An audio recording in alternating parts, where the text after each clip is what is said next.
7-3 ESPN Eagles insider, and that's John McMullen, as he spent all week at the NovaCare complex, including yesterday or the day before, where they took the prep inside. Got to try to jack up that artificial noise, right, John? Yeah, it's a tough environment in Mercedes-Benz Stadium, obviously a dome stadium, so it can get really loud in there, and that's, if you look at the success the Eagles have had against the Falcons in the Doug Peterson era, 3 of 3, all of those games are at Lincoln Financial Field. So I think that's the biggest concern, is the fact you're on the road for the first time this season, and it is a tough place to play from a noise standpoint. So it changes some of the dynamics. Yeah, that was probably the first article as we turn the page to the Falcons that you wrote during the week, which is that they expect a very different team in Atlanta than what they've seen and gone 3-3 against in Philadelphia.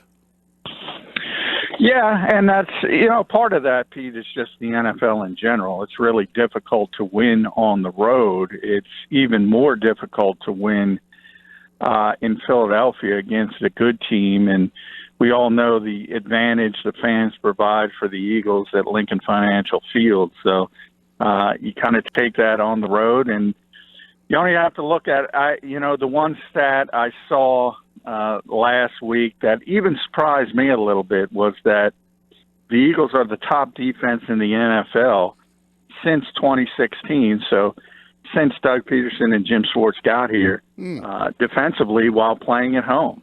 They're the best team in football, points per game. And I think that would shock anybody. The success hasn't been the same on the road. It's not hard to figure out why. It's more difficult on the road. Yeah, and the key words there, at home. How do you think the Falcons, John, and you wrote about this, how do they change with Bob Sutton on Dan Quinn's coaching staff? Because that's something that even Doug Peterson noted makes them a little different. Yeah, well, Doug knows Bob really well from Kansas City, and he's a veteran defensive guy anyway. So if you're an offensive coach in this league, you're going to come across him at some point if you've been around for a while. And he brings a little different sentiment than Dan Quinn. Dan Quinn comes from the Pete Carroll tree, and anybody who knows Seattle and what the Seahawks have done and all their success, it's based on a cover 3 scheme. It's really simple. It's designed to make the players play fast and come downhill. And when you have players like Earl Thomas and Richard Sherman, it can really work at a high level. The Falcons have been working for that. You see some of that, just their thought process, and smaller, undersized players who are really quick and really fast to the football. That's part of their philosophy, but they've sort of merged that or morphed it along with more of a man-to-man press coverage scheme, which is what Bob Sutton believes in. So in theory, you have the best of the both worlds, and we'll see how it works out. But I do think, and I talked about this with Mike a little bit yesterday, if you go back years and years when Tony Dungy was in the midst of his Hall of Fame coaching career, he was the preeminent cover 2 guy. Everybody sort of copied him. Well, now everybody's copied cover 3. So I think too many people play it now. And that means that too many people play it, too many offenses figure it out. So you got to keep evolving, and the Falcons are trying to do that. It is such a copycat league, isn't it? Hey, that works. Let's us try that now, right? Yeah. And, the funny thing is, it works if you at the height of his career, you could put Earl Thomas in any scheme, it's going to work. Same with Richard Sherman and Bobby Wagner and players like that. What the Seahawks had, which is the best defense of this generation. It always has more to do with the talent than it does with the scheme. But you know how that works, Pete. They say, they use cover 3, that works. And they copy the cover 3. They don't copy getting the same exact player. Best center fielder of all time. Yeah. Yeah, there's only one Earl Thomas, for example. Hey, there's only one Fletcher Cox, and should we be worried about this toe? I mean, you had toe watch up on Twitter. Yeah, he looked a little ginger. You know, we only get to see individual drills on Friday, so we're in there for about 10 minutes, and then they kick us out. And who knows? You know, Fletcher is a veteran guy, and maybe he's just bored. But I just took notice. He wasn't moving as well as he normally does.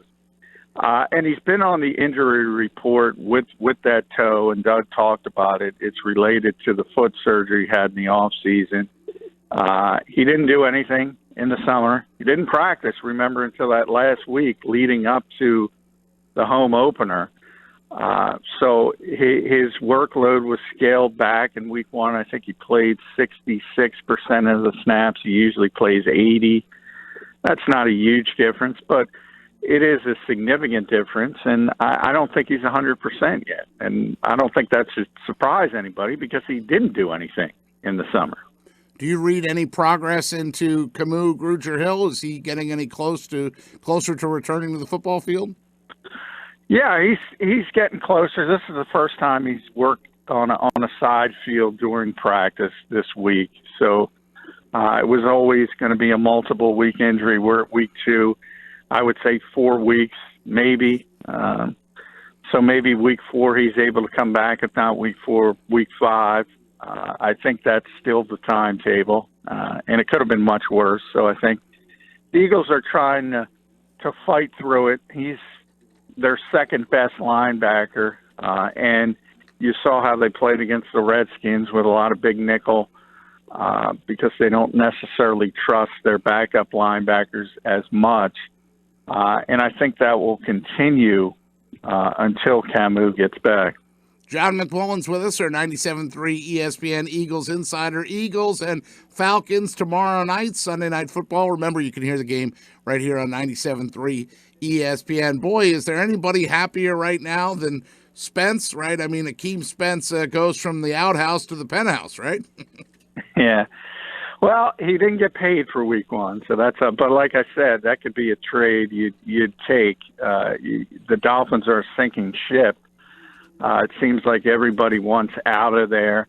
And Akeem Spence is the type of player they don't want right now. And by that, I mean he's a competent player. And he's a veteran player. I think started 57 games in this league. He's not great, but he's solid. He knows how to play. And if you're a tanking team, if you want to use that word, or rebuilding, whatever word you want to use, the last thing you want is a competent player winning you a football game when all you want is draft status. And you really want to be higher up the draft board. So it makes sense that the Dolphins wouldn't want that type of player, and he gets to go from perhaps the worst team in the league to one of the best teams in the league. And he was all smiles this week.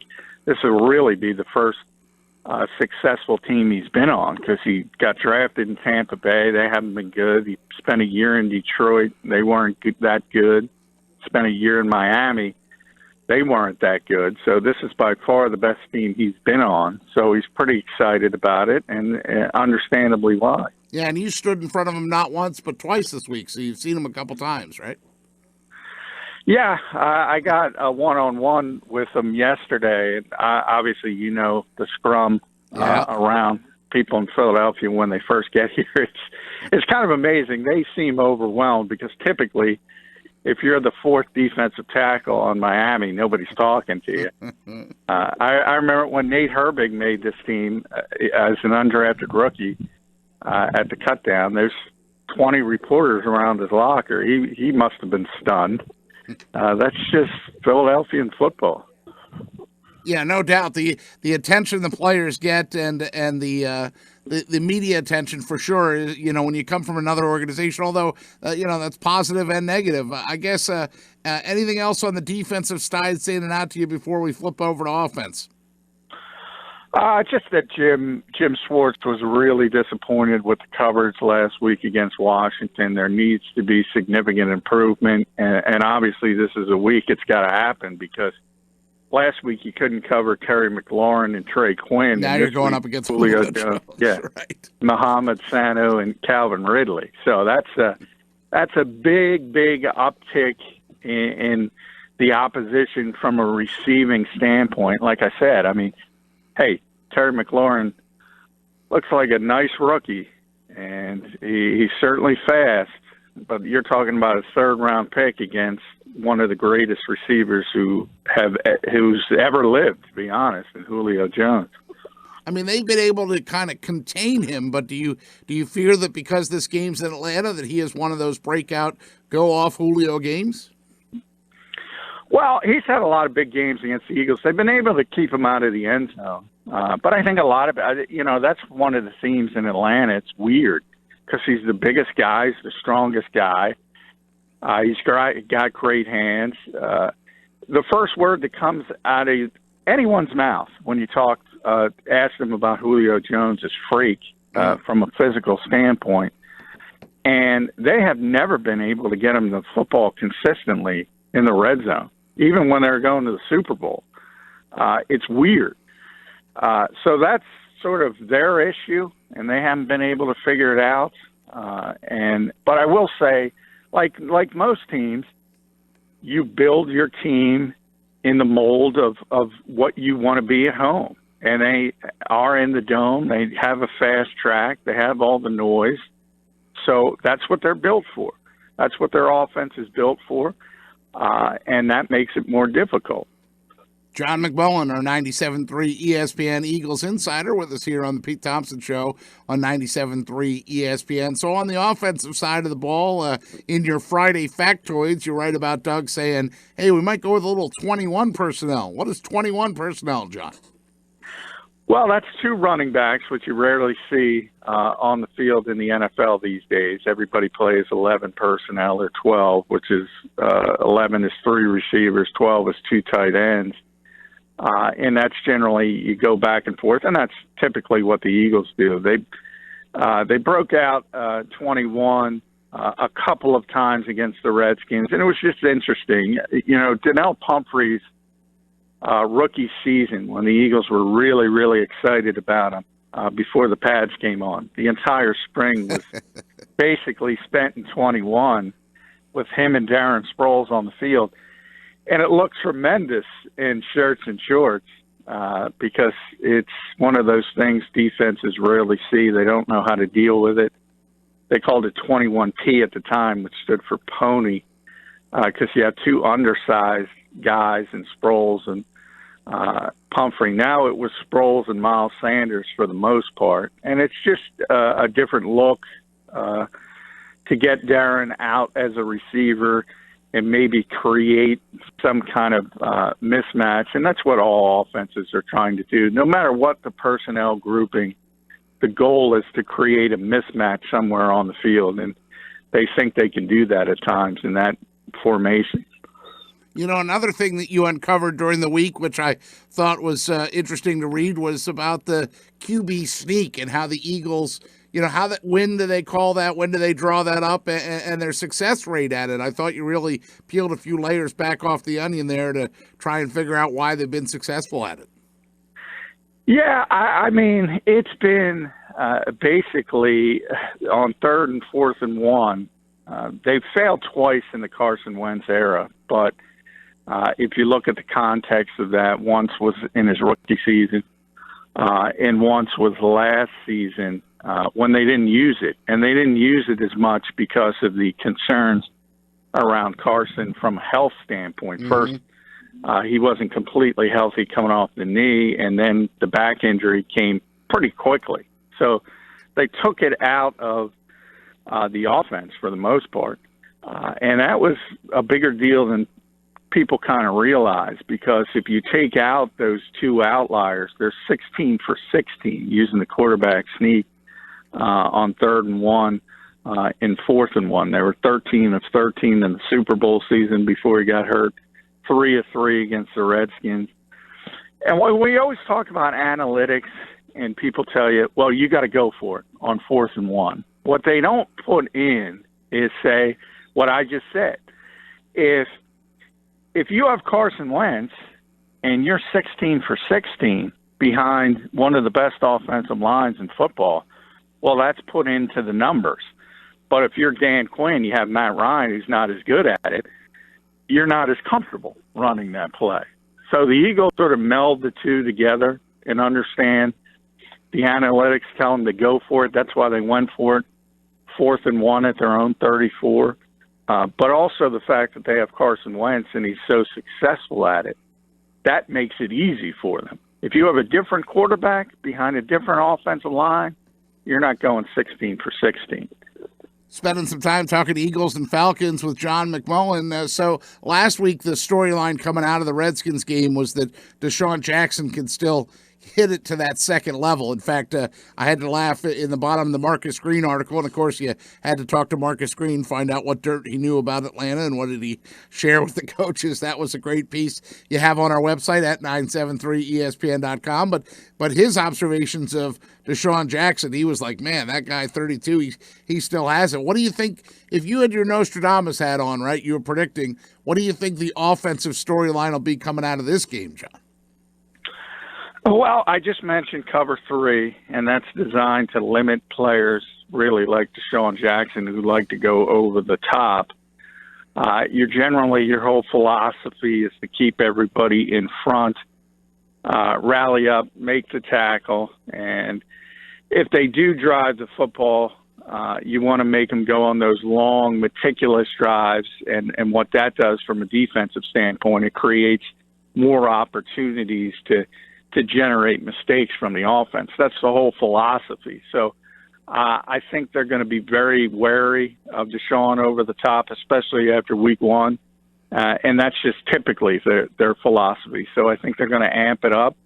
And I do think the Eagles are going to have to go into a more intermediate range game plan. So I think this is more of the Zach Ertz, Alshon Jeffrey, Nelson Aguilar week. And we've talked about this all the time. It might be a different guy every week as far as the traffic, as far as getting the football, as far as making plays, getting touchdowns. Week 1 was Deshaun. Week 2, it's probably going to be somebody else. It says something about the respect that Doug Peterson had for Torrey Smith that he mentioned him to start off his press conference yesterday. Yeah, I mean, I think everybody has tremendous respect for Torrey Smith, especially as a person. But also as a football player, he made some big plays during the Super Bowl season. It wasn't consistent. You know, we talk about deep threats, and you see how dangerous Deshaun was and is last week. Everybody got reminded of that. He's not that type of player, obviously, but he did bring a presence on the field just from the fact you had to respect his ability to run by people. But football is way behind what he is as a person. And he's one of those guys, when we talked about the strong locker room with the Eagles, he was at the top of that list. So he was in the Malcolm Jenkins category. That's the type of guy he is and the type of leader he is and the type of person, good, bad, indifferent. He would always talk to the media no matter what.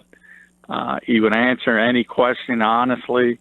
And he does so many things off the field, and that's why everybody it was not just Philadelphia; it was also Baltimore, Carolina, San Francisco. Anybody who ran across Torrey Smith, that first thing, they don't even talk about football, and that's what Doug said at the end. He's a great man, and that's what everybody talks about.